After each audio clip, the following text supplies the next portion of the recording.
There's an increased urgency right now because we're approaching a point of no return where, especially in our city here in Montreal, housing is actually unaffordable for most people. So it's no longer a question of working with the most marginalized to get them into what's available.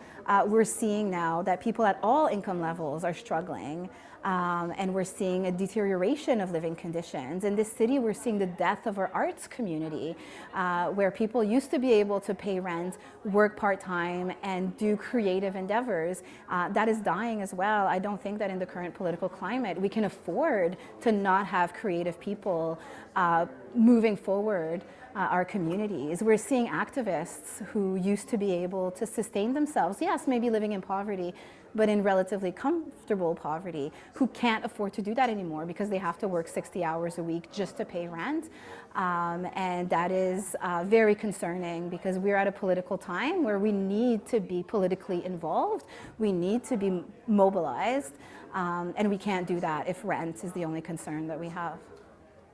And when the majority of the population is feeling that push right now, when a bunch of us are like can't afford to live and can't get by in our day-to-day, and then we're trading off like long-term financial stability or paying rent, or we have to move out of the cities we love to go to like 3 hours away to live in a small town because that's where it's more affordable, not because that's where we want to live.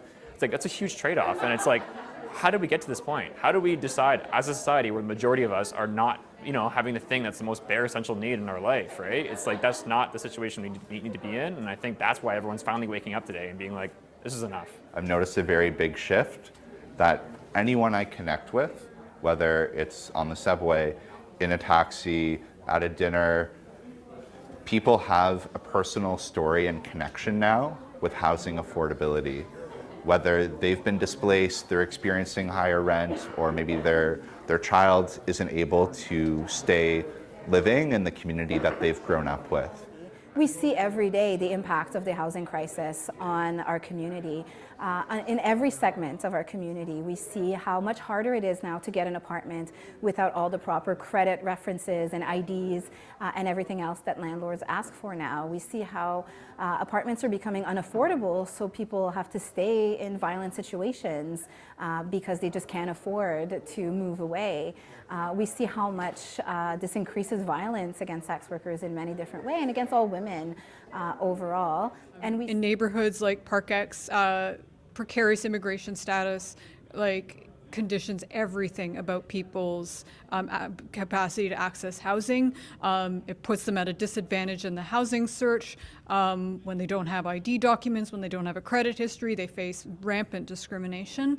When they're looking for housing, it often complicates people's efforts to defend their housing rights. When things do go wrong, people often hesitate to speak out against their landlords for fear of reprisals, for fear that it will enforce the things that could lead to people's deportations. When people do get evicted, they're excluded from any of the longer-term measures that would allow them to house themselves again, specifically access to subsidized social housing that would allow people to live in decent conditions at rents they could afford in the neighborhoods that they call home. Yeah, I think the housing justice movement today is in a point where there's a lot of similarities where labor unionism was in the early 1900s.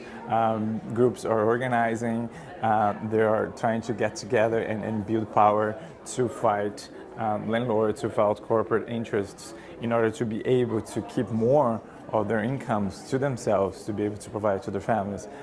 There's a lot of lessons being learned and so on.